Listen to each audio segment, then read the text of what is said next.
بہت بڑی بات. سوال یہ اٹھتا ہے کہ سورہ فاتحہ کے بغیر نماز کیوں نہیں ہوتی؟ کیا ہے سورہ فاتحہ میں کہ سورہ فاتحہ کے بغیر نماز نہیں ہوتی؟ اگر آپ کا دماغ اس طرف جائے کہ سورہ فاتحہ میں حمد ہے تو ہم تو قرآن میں جا بجا بکھری ہوئی ہے، کوئی اور حمد پڑھ لیں گے. اکثر سورتوں کا آغاز حمد ہے. یسبح للہ ما فی السماوات، کیا یہ حمد نہیں ہے؟ هو اللہ الذی لا الہ الا ہو عالم الغیب والشہادہ، کیا ہم یہ پڑھ لیں تو نماز ہو جائے گی؟ حالانکہ یہ حمد ہے. تو حمد اگر سورہ فاتحہ ہے تو پھر اس حمد کے پڑھنے کے بجائے کوئی اور حمد بھی کر لی جائے، اور وہ بھی قرآن ہی سے ہو، کسی اور کی تالیف نہ ہو، کسی اور کی تصنیف نہ ہو، تو کیا اس کے پڑھ لینے سے نماز ہو جائے گی؟ آپ کہیں گے نہیں، سورہ فاتحہ پڑھنا ہی ہوگا. تو سورہ فاتحہ میں وہ کون سی بات ہے جو حمد کی بھیڑ میں بھی اس کو ممتاز کرتی ہے، اس کو الگ بناتی ہے، اس کی خصوصیت ظاہر کرتی ہے؟ اور جب اس حوالے سے آپ سورہ فاتحہ کو دیکھیں گے تو آپ کو محسوس ہوگا کہ سورہ فاتحہ دراصل سورۃ الدعا ہے. وہ سورۃ الحمد بھی ہے لیکن وہ سورۃ الدعا ہے. اصلی چیز اس میں مانگی گئی دعا ہے جو پورے قرآن میں کہیں نہیں ملے گی، وہ ہے دعا. الحمدللہ رب العالمین بھی قرآن میں مل جائے گا دوسرے مقامات پر، لیکن وہ دعا نہیں ملے گی جو سورہ فاتحہ کے اندر ہے. تو وہ دعا کیسی ہے بھائی؟ اور اس دعا میں مانگنا مقصود کیا ہے؟ کیا اللہ تعالیٰ سکھا رہا ہے کہ مانگو؟ تو جب اس پر غور کریں گے تو آ کے بات یہاں پر ٹھہرے گی، اہدنا الصراط المستقیم. چلیے بھائی، اے اللہ ہم کو سیدھا راستہ چلا دے.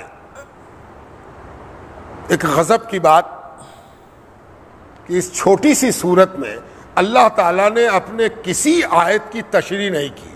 الحمدللہ رب العالمین. ابو الکلام آزاد ابھی 70 برس پہلے کے عالم ہیں، انہوں نے الحمدللہ رب العالمین کی تشریح 25 پیج میں کی ہے. کوئی اور پیدا ہوگا وہ 500 پیج میں صرف الحمدللہ رب العالمین کی تشریح کرے گا. الرحمن الرحیم، اس ساری کائنات کی ہر چیز کو ہم گنتے رہیں تب بھی الرحمن الرحیم کی تشریح پوری نہ ہوگی. لیکن پروردگار نے تشریح نہیں کی. پروردگار نے کہا الحمدللہ رب العالمین، تشریح تم کرتے رہو. الرحمن الرحیم، تم تشریح کرتے رہو. مالک یوم الدین، تم تشریح کرتے رہو. ایاک نعبد، تم تشریح کرتے رہو. ایاک نستعین، تم تشریح کرتے رہو. اہدنا الصراط المستقیم، اس کی تشریح ہم خود کریں گے. پروردگار کا ہم خود تشریح کریں گے. اور اس آیت کو اللہ تبارک و تعالیٰ نے خود اپنی تشریح کے لیے عنوان بنایا اور تشریح کی، صراط الذین انعمت علیہم. دیکھیے آپ تو حمد کرنے چلے تھے اور پروردگار اپنے دوستوں کی تعریف کرنے کی جانب مائل ہے، اور اللہ تعالیٰ کہتا ہے صراط الذین انعمت علیہم. ارے راستہ ان لوگوں کا جس پر میرا انعام برس رہا ہے، جن پر میرا انعام برس رہا ہے. مقصود کیا تھا؟ سورہ فاتحہ میں اپنے دوستوں سے قریب کرنا، نزدیک کرنا، ان کی جانب متوجہ کرانا، یہی مقصود تھا. تو آج مخدوم اشرف جہانگیر سمنانی کا عرس ہے اور حضرت کی کچھ خصوصیات ہیں. ہم جب بھی کسی کا عرس کرتے ہیں تو اس کی دو وجہ ہوتی ہے. ایک وجہ روحانی ہوتی ہے اور ایک وجہ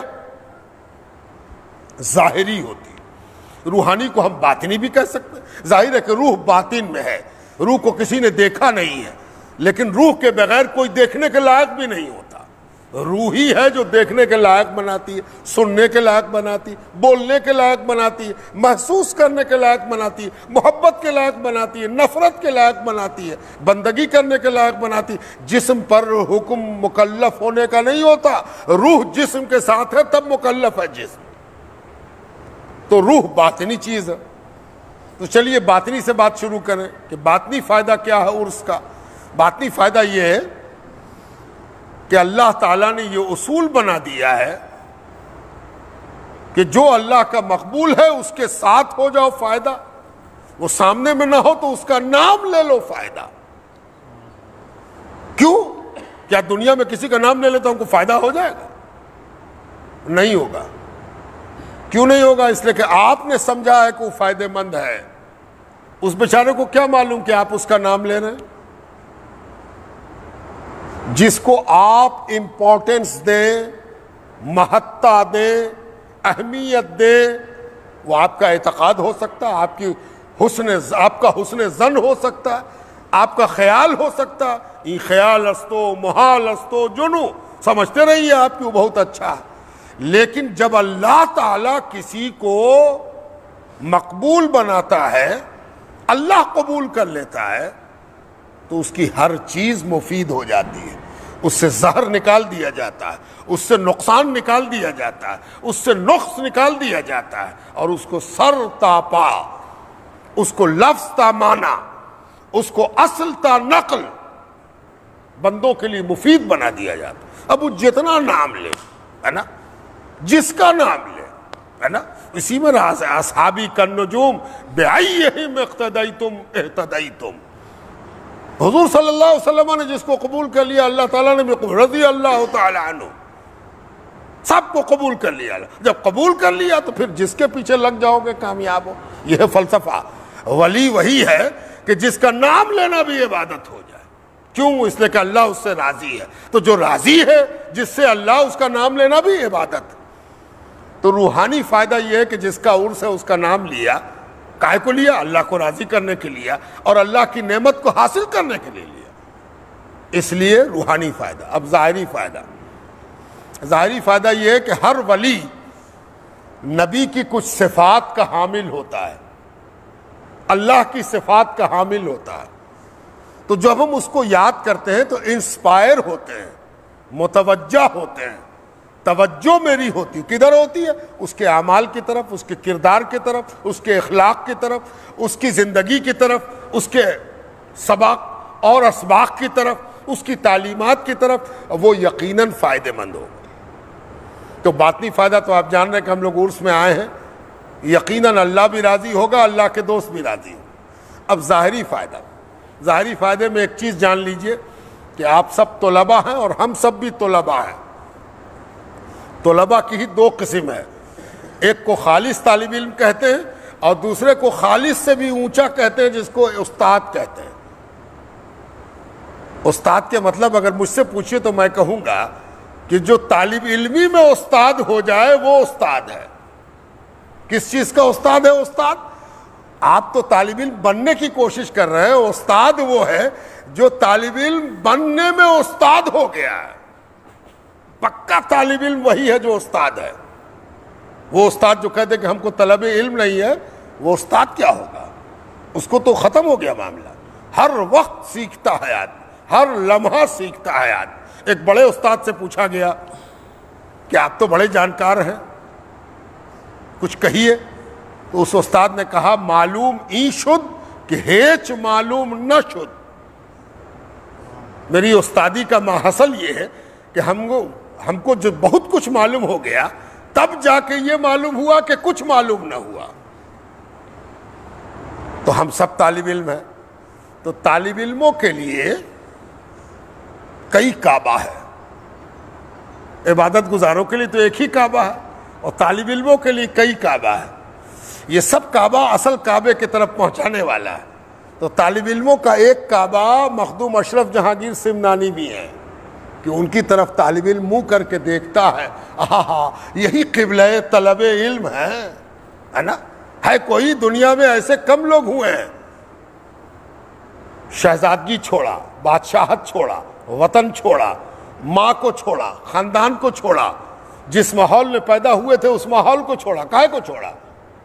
طلب علم کے لیے، تلاش استاد کے لیے، تلاش مرشد کے لیے، ہے نا۔ آسان بات نہیں ہے۔ بادشاہ کو بھی کوئی چیز کی کمی ہوتی ہے۔ عام طور پر بادشاہ کے مطلب یہ ہوتے ہیں کہ جو چاہے حاصل کر لے، وہ بادشاہ ہے۔ ہم لوگ کو نہیں سوچنا پڑے گا کہ کوئی چیز کیسے حاصل کرے بھائی۔ بادشاہ کو کیا، وہ کہے گا کہ ابھی یہ لاؤ۔ آپ تو جانتے ہیں کہ اس نے آم کے باغ سے کہا گیا کہ ایک آم لاؤ، تو پورا باغ ٹوٹ گیا۔ بادشاہ وہ ہے، لیکن یہ بادشاہت ترک کر رہے ہیں۔ کس لیے ترک کر رہے ہیں؟ طلب علم کے لیے، تلاش استاد کے لیے. ایسے تو بہت سے لوگ ہوں گے. اشرف جہانگیر سمنانی رحمۃ اللہ تعالی علیہ کی انفرادیت یہ ہے. اچھا، انفرادیت کو جاننے کے لیے ایک چیز اور سمجھیے. ابھی مٹھائی تقسیم ہوگی، تو مٹھائی تقسیم ہوگی تو ایک ہاتھ آپ بڑھائیے گا، لیکن بزرگوں کے ادب یہ ہے کہ دونوں بڑھا دیا جائے. عام طور پر کوئی چیز لینے کے لیے آدمی داہنا ہاتھ بڑھا دیتا ہے، گھٹ گیا تو پھر بایاں ہاتھ ہی بڑھا دیا، دونوں ہاتھ کو ملا دیا، لو بھائی دے دو. لیکن اگر اس سے فاضل ہو جائے تب آپ کیا کیجئے گا؟ دامن پھیلا دیں، لاؤ بھائی دامن میں دے دو. لیکن دامن بھی بھر جائے اور کوتاہی دامہ ہو جائے، شکوہ کوتاہی دامہ ہو جائے تو دامن چھوٹا پڑ گیا، تب کیا کیجئے گا؟ کہ نہ بس کیجئے، بس کیجئے، بس کیجئے. ارے جیب میں رکھنا تھا، جیب میں ڈال، ای والے جیب میں، ای والے میں بھی ڈالے، سب بھی بھر گیا، تب کیا کریں گے؟ نہ